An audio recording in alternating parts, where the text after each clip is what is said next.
देखिए, उमर साहब ने पीडीपी के साथ दगा नहीं की, उन्होंने उन तमाम गरीबों के साथ जिनके सर से वो छत छीनना चाहते हैं।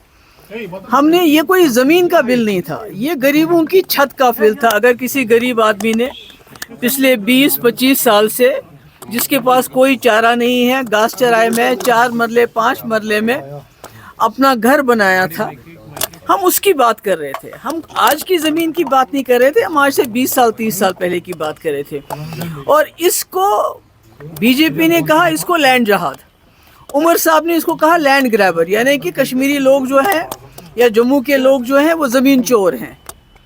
तो एक गरीब जो अपनी छत की लड़ाई लड़ रहा है, जिसको बुलडोज़र से जिसका घर उड़ाया गया पिछले 2019 के बाद, हम उसकी छत को बचाना चाहते थे। तो उमर साहब ने उसको रिजेक्ट करके यहाँ के लोगों के सर से वो छत छीनना चाहते हैं, उसको रिजेक्ट किया। हमारे क्या करेंगे? हमने तो कोशिश की थी अपने तरीके से कि हमारे पास 3 वोट थे, हमने कहा था आप हमारे वोट ले लो पर गरीबों की छत बचाओ।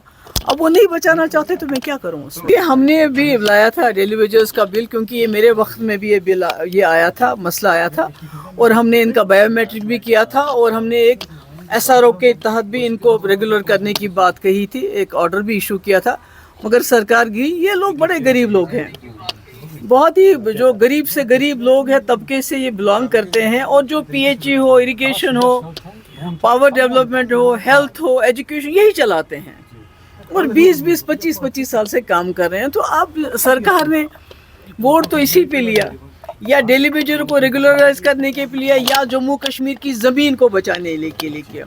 उमर साहब बार बार कहते हैं मेरे पास स्टेटहुड नहीं है, मैं ये नहीं कर सकता, मगर जहाँ तक हमारे बिल का सवाल था, ज़मीन के बिल का सवाल था, वो उमर साहब कर सकते थे।